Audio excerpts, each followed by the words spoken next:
And this is just to keep on our websites for you all to revisit, or for people that couldn't join us today to learn as well. So great, thank you. My name is Kelsey Bakke. I am the Public Relations Manager at WHRO. I'm going to throw it over to Adam to introduce himself. Welcome, everyone. I'm Adam Corville. I'm the Director of Grants and Fellowships at Virginia Humanities. And Katie. Hey everyone, I'm Katie Wassinger, and I also work at the Grants Program at Virginia Humanities. Well, great. Thanks you all for being here. I'm going to go ahead and get started by sharing our presentation today. Okay, you can all see that, I think. Great. So welcome. We were going to talk about the Virginia Humanities at WHRO, brand new regional hub that we're very excited about. We have both entities on the phone call today, or on the Zoom today. I'm going to be admitting some people, playing a little double duty. So if you see me look away, I'm trying to get our friends in here with us. So a lot of you know what WHRO does, but I'm going to do a quick reminder. If you didn't know, WHRO is the largest public media company in southeastern Hampton Roads. And we are actually owned by the school systems. A lot of places do not know that, but I think, are the only maybe public media station in the country owned by the school systems. So you can see our map down at the bottom of what that coverage looks like. So all the way up to the Virginia part of the Eastern Shore, to the Middle Peninsula with Middlesex, Gloucester, to James City, Williamsburg, York, all the way out to Surrey, Sussex, Southampton, and Franklin. So if you are doing work in those areas, this grant is applicable to you. WHRO has 5 television stations. You know, I imagine, I hope you do, about WHRO TV, Channel 15, WHRO World, Create, WHRO Kids, and then FNX, the First Nations Experience. We also have 5 radio stations. We have our NPR, or us, our local news, 89.5. We have our classical 90.3. We have Time Machine Radio that you can stream on our website. We have alt radio, and then we have the WHRO Voice as well. We also have a separate news entity with doing local news. You can sign up for the daily newsletter. It is part of a streaming podcast that you can listen to on our radio through our podcasts. And we also have a whole education wing, because obviously we are owned by the school systems. So we have a huge education department as well. And I'll throw it over to Adam to talk about Virginia Humanities. Great. So for those of you that don't know Virginia Humanities already, Virginia Humanities is the State Humanities Council for the Commonwealth of Virginia. We were established in 1974 with some seed funding from the National Endowment for the Humanities. And over the last 50 years, Virginia Humanities has grown from its original mission as a grant maker to an organization with robust programming that we develop and produce and distribute across Virginia. Our programs include, in addition to our grants and fellowships, which Katie and I are here talking about today, alongside Kelsey, we create and curate Encyclopedia Virginia, which is a digital encyclopedia of Virginia history. We house an Office of Education and Community Initiatives, which works with different community organizations and educators across Virginia to bring humanities programming and history curriculum into the classrooms. We are home to the Virginia Center of the Book. We have a book art center, as well as producing the Virginia Festival of the Book. We are home to the Virginia Folklife program and the Virginia Folklorist. One of their main programs, in addition to helping to curate Richmond's Folk Fest every year, is to host apprentices and apprenticeships across Virginia in different cultural traditions to celebrate, honor, and keep different traditions alive. We also create the nationally syndicated radio show With Good Reason. And so those are some of the different initiatives, programs that we operate here under Virginia Humanities. We are part of the University of Virginia, so we are located in Charlottesville. And one of our newest initiatives is our regional humanities centers, which this program is a part of here with WHRO. And being located in Charlottesville has a lot of advantages, but we also understand the need to work more locally with communities throughout Virginia. And so we launched this past year 2 regional humanities centers, the one with WHRO, which you're learning more about today, but also one down at the college at Wise. And the intention behind these regional humanities centers is to be able to have someone affiliated with Virginia Humanities and an organization that can work directly with communities and organizations in this regional specific area to really build more deep intentional relationships with individuals and organizations. So that's the brief overview of Virginia Humanities. Slide, sorry, just let some friends in. So as some of you are aware, Virginia Humanities has quite a lot and a lot of different grants. So I want to talk a little bit about what we've talked about the role of the Regional Humanities Center. This grant program is targeting our museums, libraries, historic sites, and other cultural nonprofits.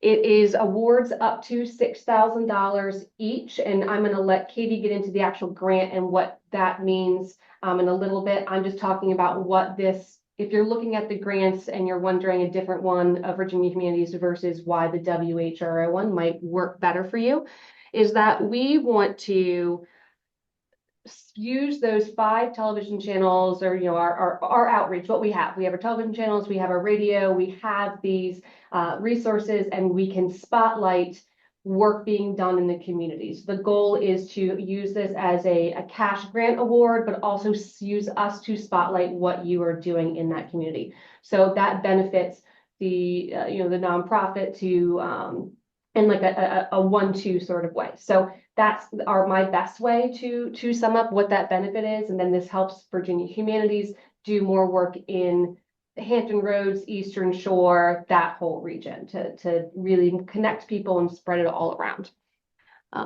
So I'm going to go through the advisory board. Adam, Katie, and myself do not make decisions on the grant award. We pull it together, and then we pulled together a very qualified advisory board we're thrilled to have on with us. So just know that we are not the decision makers of the awards.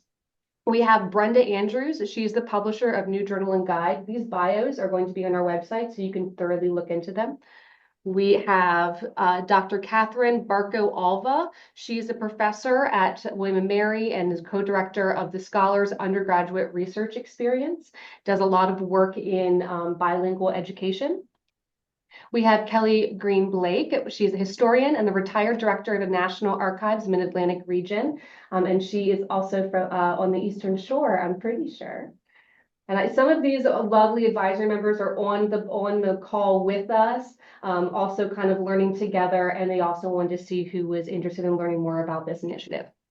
We have the Reverend Jan Brown, founder and executive director of Spirit Works, and she is the deacon at Bruton Parish in Williamsburg.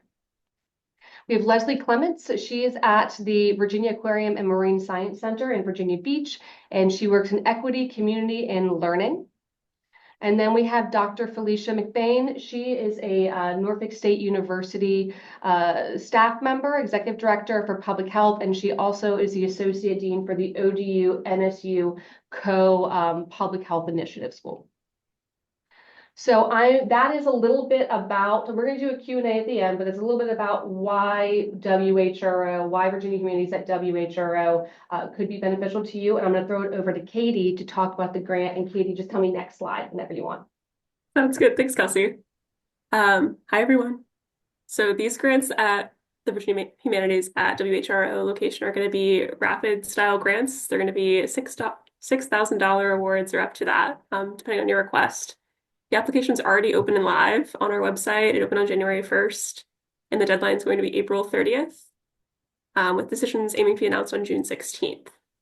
These projects can have a budget period from July 1st, 2025 through June 30th, 2026. Those events don't need to happen all year long, but need to happen within that year period. And our grants are paid out in full once the decisions are made, so we're not operating on a refund basis. You'll get that money day one. All right, you want to move on, Kelsey, for me? So if you've ever applied for a Virginia Humanities grant before, these are going to look really familiar to you. Organizations that are nonprofits recognized as 501c3s can apply. Institutions of higher education, other non-for-profits, and tribal nations recognized by the state of Virginia as well as the federal government. But what's different about these grants is you have to be located in one of the 21 school districts of the WHRO service area. I'll throw in the chat the link to those in case you're curious what they are or unfamiliar. But if you're located in one of those, you are able to apply to these grants. Go to the next slide for me. Incredible. So you're probably wondering what these grants can support. They can support lots of different things. Again, if you're familiar with Virginia Humanities grants, they can support projects with a humanities-facing element. So this list is not comprehensive, but gives you an idea of some things we've supported in the past. Things like community forums, curriculum resources for teachers, festivals, exhibitions, lectures and lecture series, project planning grants if you guys are looking to start something but need the historians on the side to do it for that planning for you. Honoraria for speakers. Because if you want to go to the next slide, I'll get into the few things that we can't support.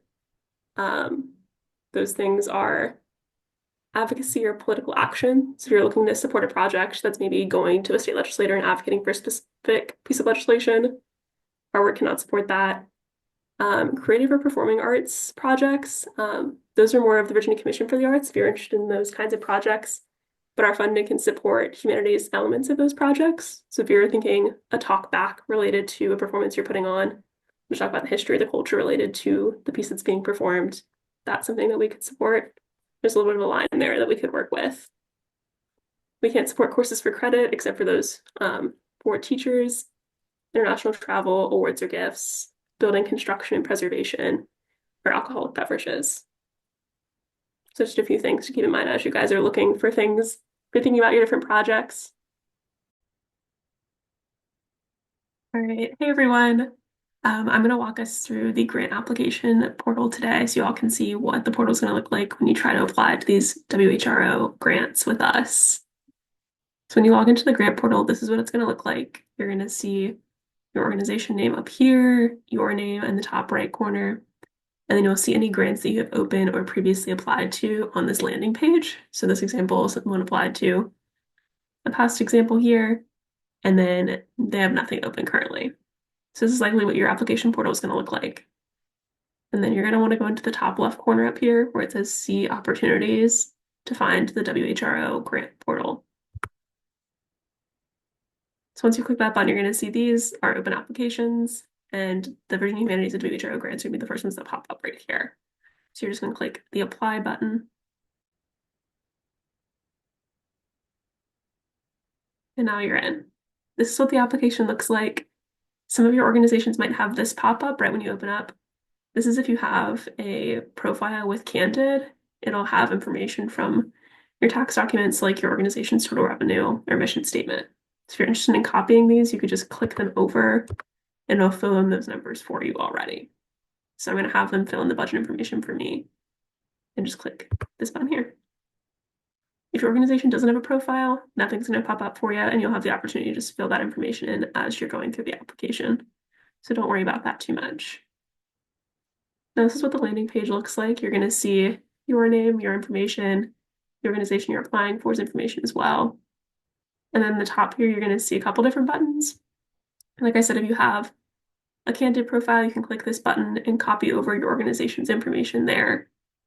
You're also going to see a Collaborate button. So if you're interested in having someone else work on this application with you, you can click this and just type in the email or name of the person that you want to work with.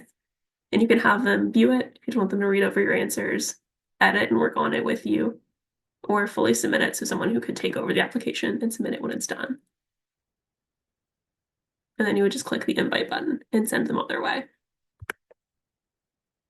All right, so now as you're scrolling through, you're going to see the questions that will ask you here.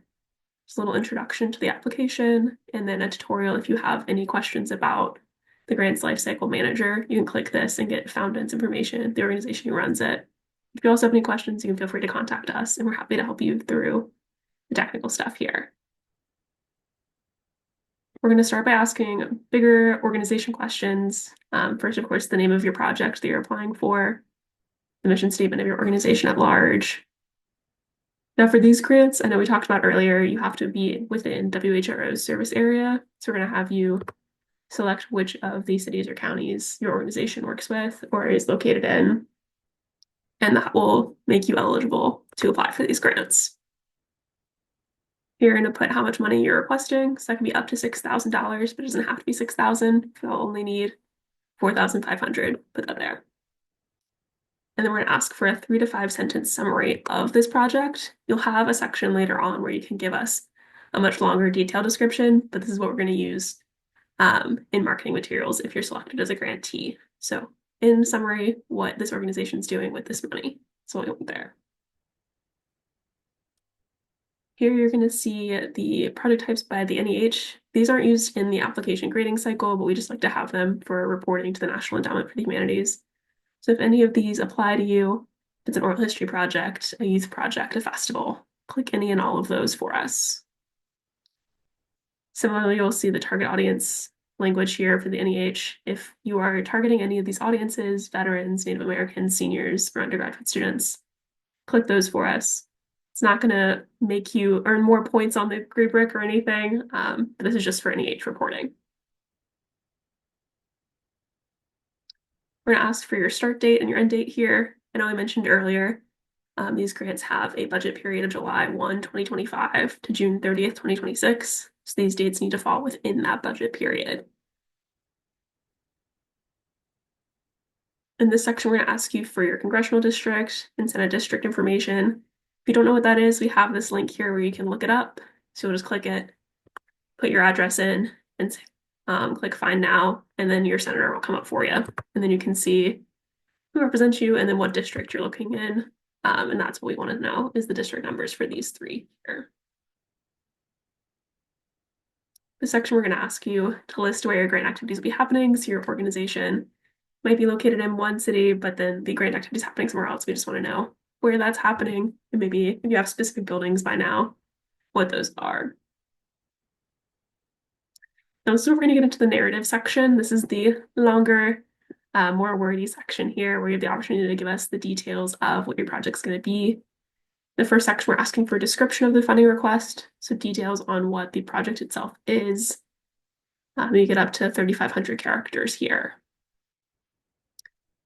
Then you're going to see statement of need or opportunity, so exactly why this project needs to happen and what need it's filling in your community.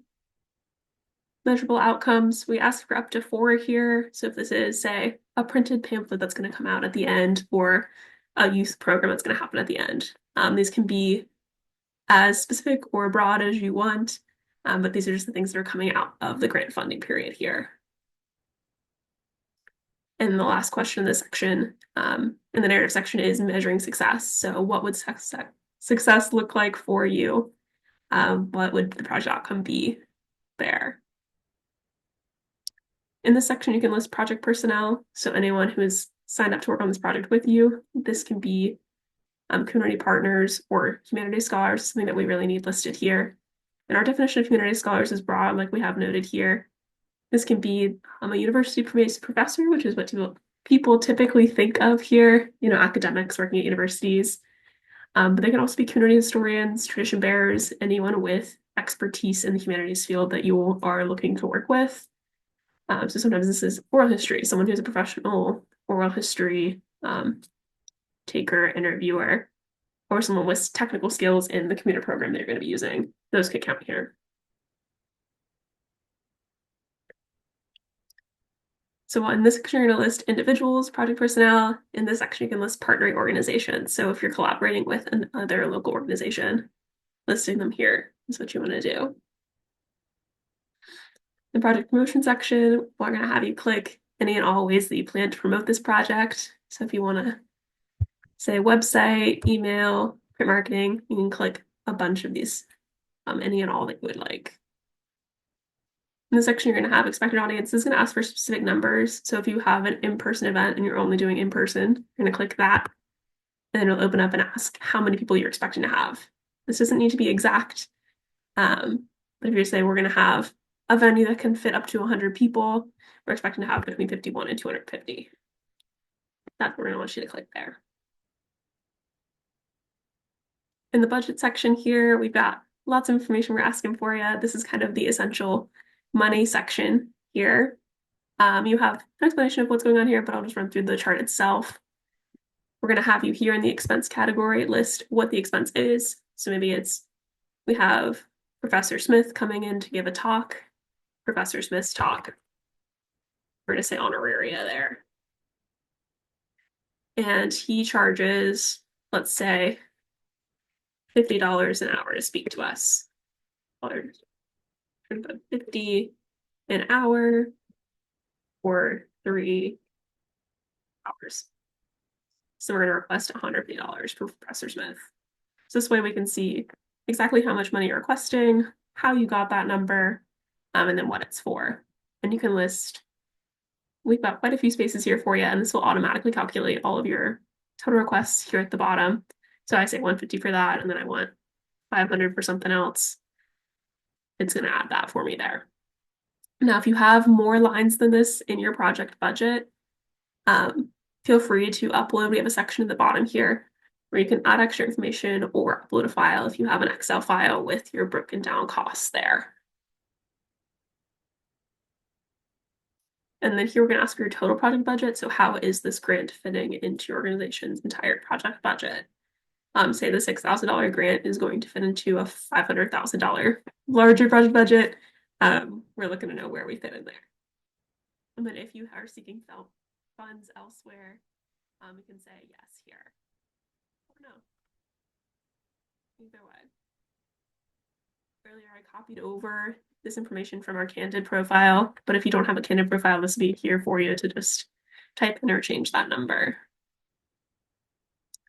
And then the last section here, we've got supplemental materials. So if you have, say you're applying to redesign a project pamphlet for your organization, but you want to upload the older version to show us what it used to look like, maybe a proposed new version, you can do that here. Anything you've got that you want to make sure is included that didn't have a space in any of the areas, you can add that here. And in this last section, we're going to have your project director name and contact information, so the person who's in charge of this whole project, as well as your fiscal officer. So we do require 2 names and signatures on this document. So this is the person who's going to be organizing your grant and running the financial side of things for you. And then we're going to require 2 digital signatures. There's another explanation of the collaboration feature here. That's what I showed y'all earlier. So if I'm the project director, I would sign here, and then I would go back up to the top and click that collaborate feature, and I could invite the fiscal officer here. I can put their email in, say they can edit, and then write the little message, say, hello, can you please sign this for me? And then invite them, and then they'll get this same access. They'll see the same page here, and all they'll have to do is sign at the bottom, put their information in there. Now here at the bottom, you can hit save application and come back to it later, or you can hit submit application once you're done, and then you'll be all set to go. So yeah, that was I know that was quite a lot. So I'm gonna throw it over to Adam for any thoughts you had to maybe start some Q&A.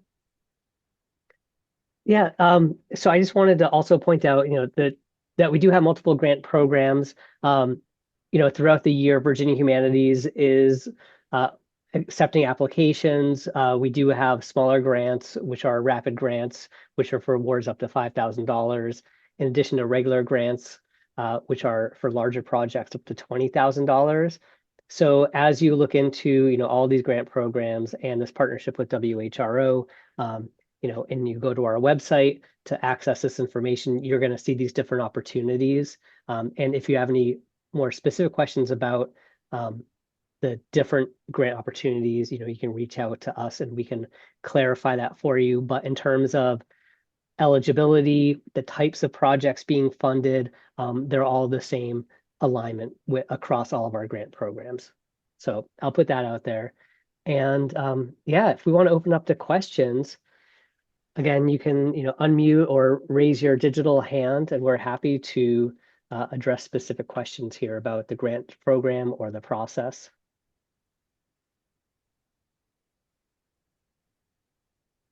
No one has any questions yet because they haven't gotten in there to look at it. Then they're going to ask questions. Yeah, I will point out, I'm going to put something in the chat here.